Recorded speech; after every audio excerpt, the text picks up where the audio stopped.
सल्तनत के सैयद वंश और लोदी वंश के बारे में चर्चा करेंगे। हालांकि इनका इम्पॉर्टेंस बहुत ज़्यादा नहीं है, इसमें से बहुत सारे क्वेश्चन नहीं बनते हैं, लेकिन कम से कम इस वंश में शासन करने वाले जो सुल्तान हैं उनका नाम जानना बहुत ज़रूरी है। उनके नाम के क्रम पर क्वेश्चन आता है। तो पहला जैसे मैंने लिखा कि सैयद वंश, इनका जो टाइम पीरियड है 1414 से 1451 ईस्वी तक है। टाइम पीरियड बहुत कम है, आप देख ही रहे हैं। सैयद वंश का जो पहला शासक था उसका नाम था खिज्र खां। इसने 1414 ईस्वी से 1421 ईस्वी तक शासन किया। इसका उत्तराधिकारी इसका पुत्र मुबारक शाह हुआ। इसने 1421 से 1434 ईस्वी तक शासन किया। उसके बाद उसका उत्तराधिकारी मोहम्मद शाह हुआ। इसने 1434 से 1445 ईस्वी तक शासन किया। और जो अंतिम सुल्तान था उसका नाम था अलाउद्दीन आलम शाह। इसने 1445 ईस्वी से लेकर और 1451 ईस्वी तक शासन किया। तो एक क्वेश्चन यहाँ पे बनता है कि सैयद वंश के जो सुल्तान थे उनके सुल्तानों के शासन का क्रम क्या है, मैच द फॉलोइंग, या इनका जो है क्रोनोलॉजी, ऐतिहासिक क्रम बनाने पर क्वेश्चन बनता है। तो जिस तरीके से क्वेश्चन बनता है उसी तरीके से मैंने इसको ऐसे लिखा हुआ है। इनका आपको क्रम डेट सहित याद करना है जिससे क्रम बनाने में कोई असुविधा न हो। अब उसके बाद थोड़ा सा इस वंश के जो सुल्तान हुए हैं इन पर थोड़ा सा ब्रीफ में चर्चा करना ज़रूरी है। जैसे इसमें मैंने आपको बताया कि खिज्र खां जो था वो सैयद वंश का संस्थापक था। एक्चुअल में जो खिज्र खां था एक सैयद मुसलमान था। जब तैमूर लंग ने भारत पर आक्रमण किया था तो उसके आक्रमण के समय खिज्र खां ने उसको भारत पहुंचाने में सहयोग किया था। रास्ते में उसको रास्ता बताया था या और कुछ उसको जो है सैनिक सहयोग किया था। ऐसी स्थिति में तैमूर लंग जब भारत से वापस जाने लगा तो उसने पश्चिमोत्तर सीमा क्षेत्र में लाहौर, पंजाब, दीपालपुर की सूबेदारी उसको सौंप करके वो चला गया और उसके प्रतिनिधि शासक के रूप में खिज्र खां जो है उन क्षेत्रों पर शासन करता रहा। उसके बाद तैमूर लंग की मृत्यु हो गई तो उसके उत्तराधिकारी के रूप में उसका पुत्र शाहरुख आया था। तब भी यह जो है शाहरुख के प्रतिनिधि शासक के रूप में ही उन क्षेत्रों में शासन कर रहा था। तैमूर लंग के आक्रमण के बाद दिल्ली की जो स्थिति थी वो बहुत नाजुक हो गई थी। सुल्तान और जो उसका प्रधानमंत्री था उसमें मतभेद उत्पन्न हो गए थे। ऐसी स्थिति में वहाँ पर आपस में सत्ता संघर्ष चल रहा था। इन परिस्थितियों में जो अमीर वर्ग था, अमीर वर्ग ने उसमें घी, नमक, शक्कर मिला करके उसको और प्रमोट किया। अब ऐसी स्थिति में दिल्ली की जो सत्ता थी वह बिल्कुल कमज़ोर हो चुकी थी। इस कमजोरी का फ़ायदा उठा करके जो खिज्र खां था उसने दिल्ली पर अधिकार करने की योजना बनाई। हालांकि सुल्तान की मृत्यु के बाद वहाँ पर अमीरों ने महमूद नामक व्यक्ति को दिल्ली सल्तनत गद्दी पर बैठाया, लेकिन खिज्र खां ने उसे युद्ध में पराजित कर दिया। पराजित करने के बाद इसने दिल्ली पर अधिकार कर लिया। तो इस तरीके से आप कह सकते हैं कि इस खिज्र खां ने दिल्ली पर अधिकार करने के बाद एक नए राजवंश की स्थापना की जिसे कहा गया सैयद वंश। चूँकि इसके जो पूर्वज थे सैयद मुसलमान थे, इसलिए जब इसने सत्ता हासिल की तो इसने जो है वहाँ पर सैयद डायनेस्टी की नींव रखी। सुल्तान बनने के बाद इसने सुल्तान की उपाधि धारण नहीं की। इसने अपने सिक्कों, इसने खुतबा भी नहीं पढ़वाया, अपने सिक्कों पर अपना नाम भी अंकित नहीं कराया, बल्कि इसने शाहरुख के प्रतिनिधि शासक के रूप में शासन किया। तो यहाँ पर एक क्वेश्चन बनता है कि दिल्ली सल्तनत का कौन सा सुल्तान था जिसने शाहरुख के प्रतिनिधि शासक के रूप में शासन किया था, तो उसका नाम है खिज्र खां। खिज्र खां दिल्ली सल्तनत का सुल्तान था जिसने शाहरुख के प्रतिनिधि के रूप में शासन किया था। उसके बाद 1414 से 1421 ईस्वी तक इसने शासन किया, और 1421 ईस्वी में जब इसकी मृत्यु हो गई तो इसकी मृत्यु के बाद इसका पुत्र मुबारक खां इसका उत्तराधिकारी बना और उसने मुबारक शाह की उपाधि धारण की। जब यह सुल्तान बना तो इसने आपको स्वतंत्र सुल्तान घोषित किया। इसने शाहरुख के प्रतिनिधि के रूप में शासन न करके बल्कि स्वयं को जो है एक स्वतंत्र सुल्तान के रूप में घोषित किया। और इसके शासनकाल में इसने सैयद वंश का इतिहास लिखवाया। इसका जो इसके समय की एक महत्वपूर्ण रचना है, ठीक है, तारीख़ मुबारक शाही, ध्यान दीजिएगा, बहुत इम्पॉर्टेंट रचना है। इसी के शासनकाल में तारीख़ मुबारक शाही नामक ग्रंथ लिखा गया। इसको फ़ारसी भाषा में लिखा गया था, फ़ारसी भाषा में, और लिखा था याहिया बिन अहमद सरहिंदी ने। याहिया बिन अहमद सरहिंदी ये लेखक था। इसने जो है तारीख़ मुबारक शाही ग्रंथ लिखा। तो मुबारक शाह के शासनकाल का जो महत्वपूर्ण क्वेश्चन आने वाला है, जो क्वेश्चन बनता है उसकी बात मैं कर रहा हूँ कि इसके शासनकाल की महत्वपूर्ण घटना है कि इतिहासकार याहिया बिन अहमद सरहिंदी ने तारीख़ मुबारक शाही की रचना की। इस ग्रंथ में सैयद वंश का इतिहास लिखा गया है। अगर राजनीतिक उपलब्धियों की बात किया जाए तो सैयद वंश के जो सुल्तान थे, चाहे खिज्र खां रहा हो या उसके उत्तरवर्ती जितने भी सुल्तान आए, उसने सल्तनत की खोई हुई प्रतिष्ठा को वापस लाने का प्रयास तो किया, लेकिन उन्हें सफलता नहीं मिली। क्योंकि यहाँ तक आते आते अब भारत के जो क्षेत्रीय राज्य थे, जो अभी दिल्ली सल्तनत का अंग हुआ करते थे, चाहे राजपूताना का क्षेत्र हो, चाहे गुजरात का क्षेत्र हो, चाहे पश्चिमोत्तर सीमा का क्षेत्र हो, चाहे जो है बंगाल क्षेत्र के हों, या दक्षिण भारत की बात किया जाए, हालांकि दक्षिण भारत के जो शासक थे, जो कभी दिल्ली गियासुद्दीन तुगलक या मोहम्मद तुगलक के शासनकाल में जो दिल्ली सल्तनत के अंग हुआ करते थे, वे मोहम्मद बिन तुगलक के शासनकाल में ही दिल्ली सल्तनत से अलग होकर के अपनी स्वतंत्रता घोषित कर दी थी। उसके बाद के आने वाले किसी भी सुल्तान ने दक्षिण भारतीय राज्यों को दिल्ली सल्तनत में मिलाने का मतलब जो है सफल प्रयास नहीं किया, या उन्हें सफलता नहीं मिली। और यहाँ सैयद वंश के शासनकाल तक आते आते तो दक्षिण के बारे में सोचने की कोई विचार ही नहीं था। बस स्थिति आई थी कि उत्तर भारत के जो क्षेत्र कभी दिल्ली सल्तनत के अंग हुआ करते थे, वे दिल्ली सल्तनत के अंग बन जाए। इस प्रयास में सुल्तानों के द्वारा सैन्य अभियान किए गए, लेकिन उनके सैन्य अभियान सफल नहीं रहे। या आप ये कह सकते हैं कि जिस तरीके से गुलाम वंश, खिलजी वंश और तुगलक वंश के सुल्तानों ने भारत के विभिन्न क्षेत्रों को विजित करके दिल्ली सल्तनत में मिलाया था, उनके बाद जो उत्तरवर्ती शासन जो राजवंश आए, उन राजवंशों को वो सफलता नहीं मिली जो गुलाम, खिलजी और तुगलक वंश के शासकों को मिली थी। तो वही चीज़ें यहाँ पर भी हैं कि मुबारक शाह ने भी उन क्षेत्रों को, जो क्षेत्र कभी दिल्ली सल्तनत के अंग थे, अब वे दिल्ली सल्तनत से अलग हो गए थे, उनको दिल्ली सल्तनत में मिलाने का प्रयास किया, लेकिन उन्हें सफलता नहीं मिली। उसके बाद 1434 ईस्वी में इसकी मृत्यु हो गई, तो उसका पुत्र मोहम्मद शाह उसका उत्तराधिकारी हुआ।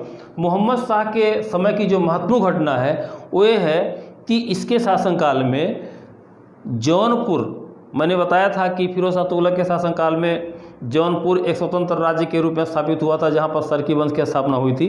तो इसके शासनकाल की जो महत्वपूर्ण घटना है मोहम्मद शाह के शासनकाल की, कि यहाँ पर इब्राहिम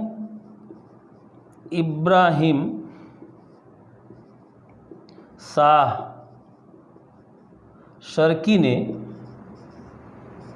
दिल्ली सल्तनत पर आक्रमण कर दिया। मोहम्मद शाह के शासनकाल में जौनपुर के सरकी शासक इब्राहिम शाह ने दिल्ली सल्तनत पर आक्रमण कर दिया, लेकिन मोहम्मद शाह ने अपने एक योग्य पदाधिकारी बहलोल के सहयोग से बहलोल लोदी ये अफ़गान सरदार था। इसके सहयोग से मोहम्मद शाह ने इब्राहिम शाह सरकी को पराजित कर दिया। तो यह इसकी एक महत्वपूर्ण सफलता थी। क्वेश्चन है बनता है कि सैयद वंश के किस सुल्तान के शासनकाल में सरकी सुल्तान या किस सरकी सुल्तान ने या जौनपुर के किस शासक ने दिल्ली पर आक्रमण किया था, या जब आक्रमण हुआ था तो उस समय सफलता किसके सहयोग से मिली थी, किसके द्वारा मिली थी। यहाँ पर दो टाइप के क्वेश्चन यहाँ बन सकते हैं। आपको ध्यान देना है कि मोहम्मद शाह के शासनकाल में आक्रमण हुआ और एक अफगान सरदार बहलोल के सहयोग से मोहम्मद शाह को इब्राहिम शाह सरकी को पराजित करने में सफलता मिली। यही इसकी उपलब्धि है। कुल मिलाकर के आप कह सकते हैं कि उसको अपने पिता के द्वारा जो साम्राज्य मिला था उस साम्राज्य को यह बचाने में सफल रहा, लेकिन इसके पहले के जो क्षेत्र दिल्ली सल्तनत के अंग थे उन क्षेत्रों को मोहम्मद शाह भी दिल्ली सल्तनत में मिलाने में सफल नहीं रहा। इसके बाद 1445 में जब उसकी मृत्यु हुई तो उसका पुत्र अलाउद्दीन आलम शाह उसका उत्तराधिकारी हुआ। यह तो नितांत अयोग्य व्यक्ति था। इसके शासनकाल में जो अमीर वर्ग थे वे राजनीतिक हस्तक्षेप करना शुरू किए। इसका प्रभुत्व उन पर से जाता रहा। ऐसी स्थिति में इस कमजोरी का फ़ायदा उठा करके अफ़गान सरदार बहलोल लोदी ने राजनीति में हस्तक्षेप किया और उस राजनीतिक हस्तक्षेप में उसे सफलता मिली और उसने अलाउद्दीन आलम शाह की अनुपस्थिति का फ़ायदा उठा करके बहलोल ने दिल्ली पर अधिकार कर लिया।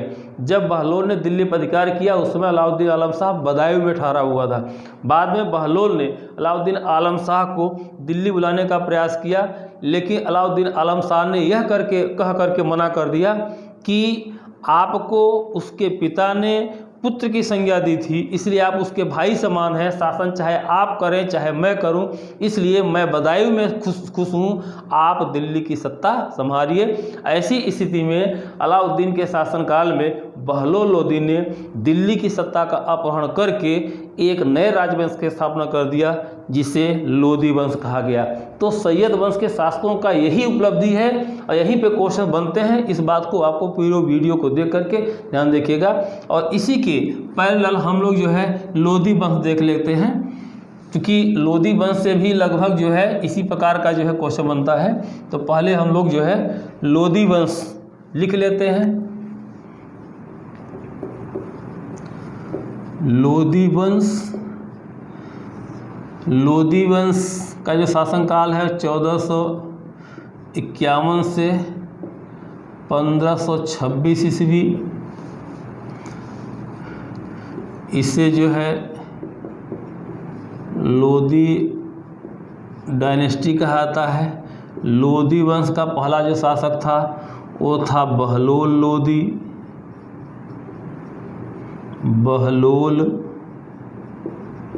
लोदी। इसका शासनकाल 1451 से 1489 ईस्वी। दूसरा सुल्तान था सिकंदर लोदी। इसका शासनकाल 1489 से 1517 ईस्वी। और तीसरा सुल्तान था इब्राहिम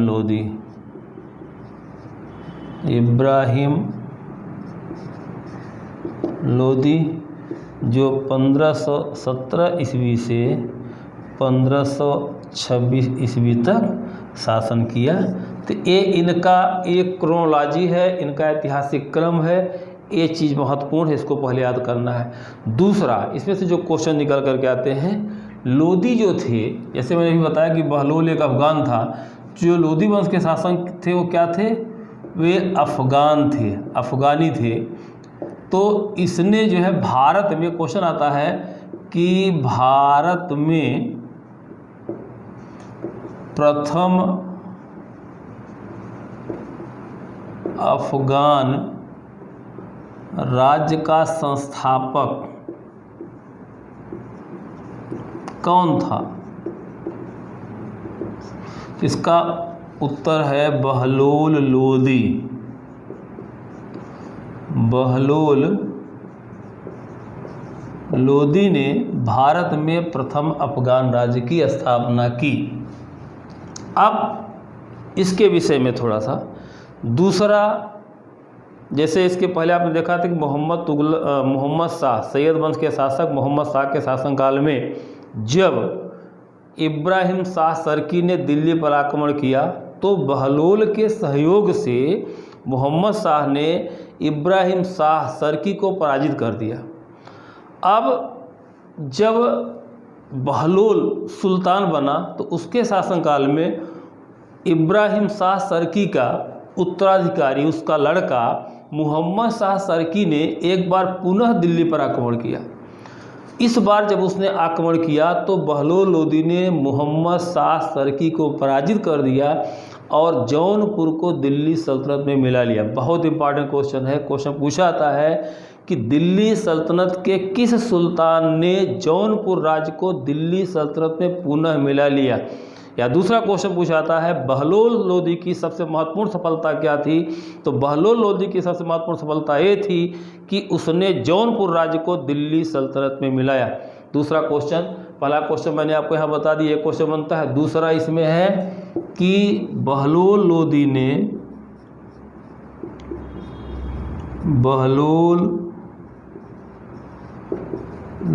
ने जौनपुर राज्य को दिल्ली सल्तनत में पुनः मिला लिया। दिल्ली सल्तनत में पुनः मिला लिया। दो क्वेश्चन यहाँ पर, भारत में प्रथम अफगान राज्य का संस्थापक बहलोल लोदी और दिल्ली सल्तनत का कौन सा सुल्तान था जिसने जौनपुर राज्य को दिल्ली सल्तनत में पुनः मिलाया, वह भी बहलोल लोदी। ये इसकी महत्वपूर्ण सफलता। इसके पहले मैंने आपको बताया है कि एक क्वेश्चन पूछा आता है कि किस सुल्तान के शासनकाल में जौनपुर दिल्ली सल्तनत से अलग हुआ, उसका उत्तर क्या होगा, फिरोज शाह तुगलक। तो कहने का मतलब कि जब सारे वीडियोज आप क्रम से देखेंगे तो उस पर बनने वाले जो क्वेश्चंस हैं वो आपको रिमाइंड होते रहेंगे कि हमने पूर्व के वीडियो में क्या कहा है, इस वीडियो में मैंने क्या कहा, या आगे की वीडियो में आगे जो भी बातें बताऊंगा। तो सारे वीडियो आप सेकेंड्स में देखेंगे तो चीज़ें आपके लिए काफ़ी आसान हो जाएंगी।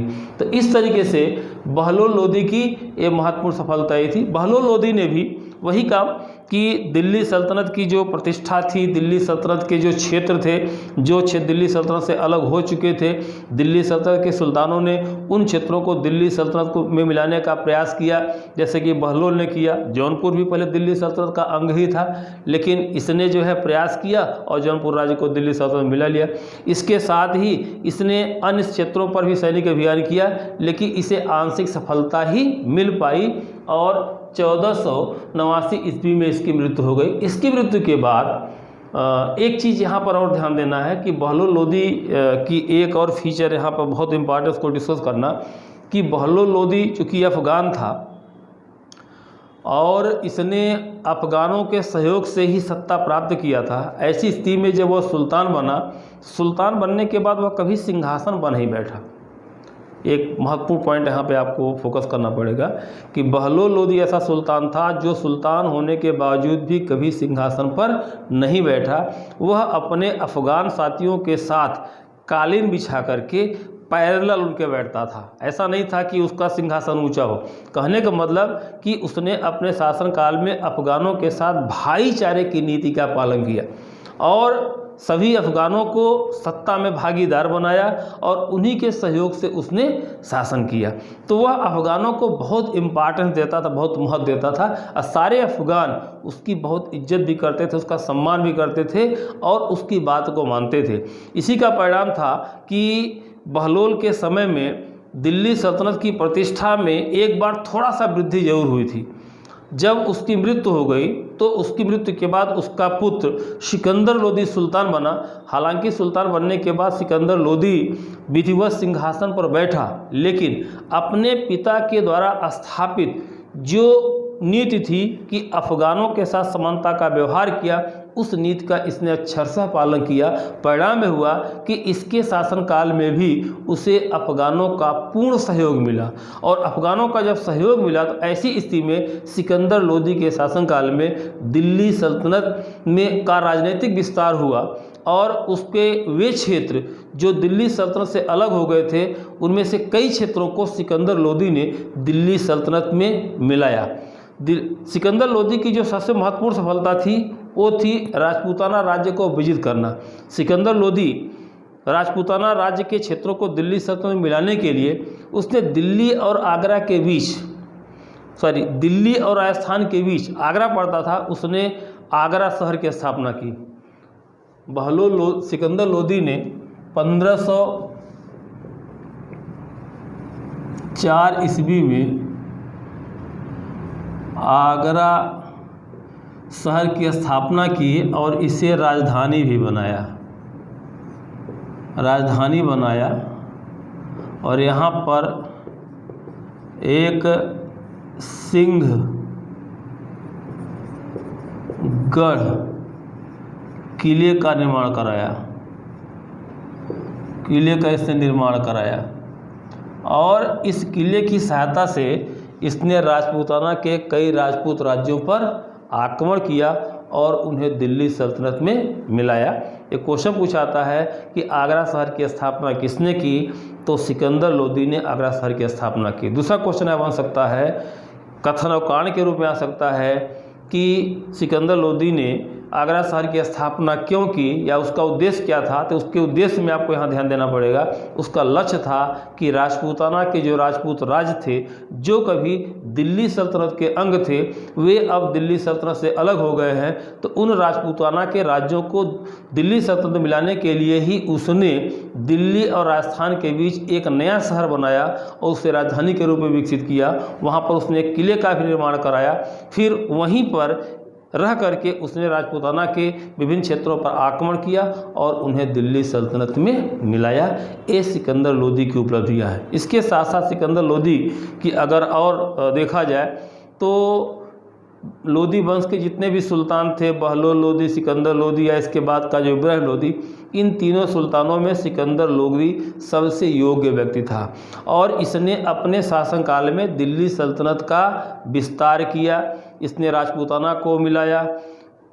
इसके पिता के शासनकाल में जौनपुर दिल्ली सल्तनत का अंग बन चुका था। इसने बंगाल क्षेत्र पर आक्रमण किया। इसने पश्चिमोत्तर सीमा क्षेत्र पर भी आक्रमण किया। इसने राजस्व के कलेक्शन के लिए भूमि की नाप कराई। भूमि के नाप को वैज्ञानिक तरीके से इसने कराया। तो इसने एक पैमाना ईजाद किया था।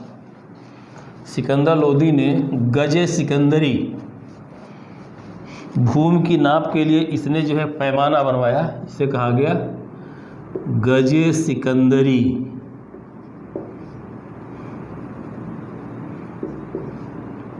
गजे सिकंदरी पैमाना, इससे उसने भूमि की माप कराई। अब माप के आधार पर ही इसने राजस्व का निर्धारण किया। दूसरा, यह फारसी भाषा में रुचि रखता था। फारसी भाषा में इसकी रुचि थी। फारसी भाषा में कविताएं भी लिखता था। गुलरुखी नाम से कविताएं लिखता था। कविता का संग्रह गुलरुखी रखा था। इसने संस्कृत के कई ग्रंथों का फारसी भाषा में अनुवाद कराया। ठीक है, आयुर्वेद का ग्रंथ था जिसका उसने फारसी भाषा में अनुवाद कराया। तो एक क्वेश्चन पूछाता है, दिल्ली सल्तनत कौन सा सुल्तान था जिसने फारसी के संस्कृत के ग्रंथ का फरहंगे सिकंदरी,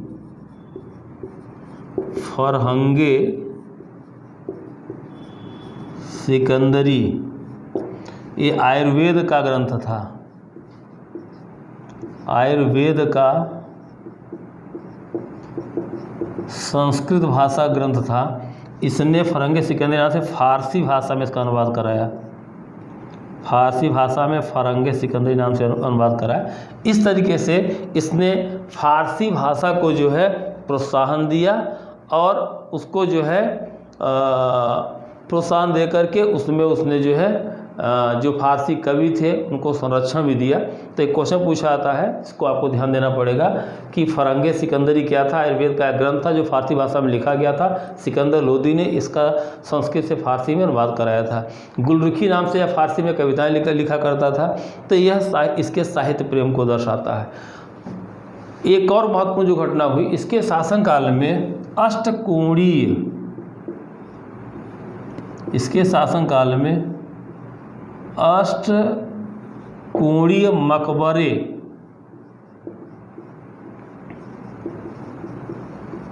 बनाने की प्रक्रिया प्रारंभ हुई। मतलब अभी तो जो मकबरे बनते थे वो चतुष्कोणीय हुआ करते थे। इसके समय में एक नई स्थापत्य कला का इजाद किया गया और जो मकबरे बनते थे वो अष्टकोणीय बनने लगे। ये भी क्वेश्चन इंपॉर्टेंट है कि सुल्तान का मकबरा अष्टकोणीय बना हुआ है, वो है सिकंदर लोदी। सिकंदर लोदी और इसके शासनकाल के बाद जो अन्य मकबरे बने वे जो है अष्टकोणीय बनाए गए। तो इसने स्थापत्य पर भी फोकस किया। इस प्रकार जो सिकंदर लोदी था वह लोदी वंश का महानतम शासक हुआ। 1517 ईस्वी में जब इसकी मृत्यु हो गई तो इसका उत्तराधिकारी इसका पुत्र इब्राहिम लोदी हुआ। इब्राहिम लोदी जो था वह एक बहुत घमंडी व्यक्ति था। उसने अपने शासनकाल में अफ़गानों की उस नीति को पलट दिया जो उसके पिता बहलोल लोदी ने स्थापित किया था। इसका मतलब अफ़गानों के साथ जो भाईचारे की नीति थी उस नीति को उसने पलट दिया। परिणाम में हुआ कि जितने अफ़गान शासक थे, जो अफ़गान लोग थे, वे इब्राहिम लोदी से नाराज़ हो गए। उसकी नाराज़गी का परिणाम हुआ कि अब अफ़गान उसके विरुद्ध षड्यंत्र तैयार करने लगे और उन्हीं षड्यंत्रों का परिणाम था कि अफ़गानों ने ही मध्य एशिया के शासक बाबर को भारत पर आमंत्रित किया और 1526 ईस्वी में बाबर ने पानीपत के प्रथम युद्ध में इब्राहिम लोदी को पराजित किया और युद्ध भूमि में उसकी हत्या कर दी। तो यहाँ पर ध्यान देना है कि इब्राहिम लोदी की जो उपलब्धियाँ तो कुछ थी नहीं उसकी, बस इतना ध्यान देना है कि बाबर ने भारत पे आक्रमण किसके शासनकाल में किया। तो हम उसको पूरा डिटेल जो है मुगलों में बताएंगे, लेकिन यहाँ पर ध्यान देना है कि पानीपत के प्रथम युद्ध में बाबर ने इब्राहिम लोदी